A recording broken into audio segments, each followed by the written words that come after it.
Я разам з украінцамі сустракала вайну. У мяне так ж ляцелі ракеты, як ва ўсіх, і ўвогуле тое, што робяць сёння рускія з вашай краіны, калі не вытрымае Украіна, тады мы зусім згубім Беларусь. Таму сёння пабеда Украіны гэта першапачарговая незалежнасць Беларусі для нас таксама залежыць ад вашай пабеды. Таму мы тут, і я тут не адна, нас вельмі шмат.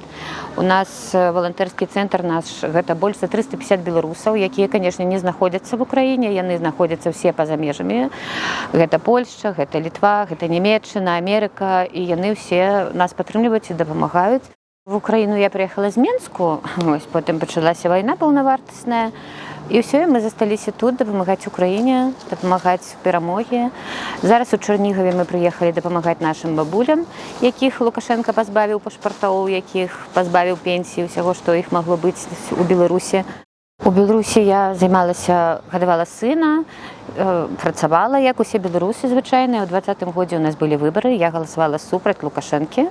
І ўсё, і гэта вельмі не падабалася таму, што адбывалася ў Беларусі, і за наша меркаванне, за нашы дзеянні і за нашы погляды Лукашенка заводзіў на нас крымінальныя справы, і ўсё. Мне прыйшлося взяць сына свайго 12-гадовага і на лодцы выплываць з Беларусі, таму што выехаць афіцыйна я ўжо не магла.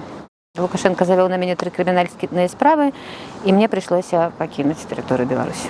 У Беларусі падтрымліваць звязок мы зараз не можам, таму што маё прыбыванне в Украіне завяло яшчэ дадатковыя крымінальныя справы на мяне, і усе тыя, хто ў Беларусі сёння маюць са мной хаця б якія-небудзь кантакты, да іх прыходзіць КДБ і іх арыштоўваюць. Таму падтрымліваць кантакты мы не можам. Ну, нават казаць пра сваіх родных мы не можам, бо яны сёння ўсе пад ціскам беларускага КДБ. Ніхто вайны не хоча, ні беларуская армія, ні беларускі народ. Можа, Лукашенка, таму што на яго вельмі цісне Расія. Можа, канешне, у яго там щось з галавой ёсць, але нават ён не хоча ісці в Расію. Ён хоча застацца адзіным прэзідэнтам Беларусі. Ніхто з беларусаў ваяваць не хоча дакладна, ніхто не падтрымлівае вайну, і большая частка беларусаў ўсё ж такі ўпэўнена ў тым, што Расія гэта нам не сябар, а гэта толькі сусед, які павінен абмежавацца сваімі тэрыторыямі, аставіць Украіну і аставіць у Беларусі пакой. Даць нам усім вольна жыць, развівацца, працоўваць сваю культуру, развіваць сваю мову.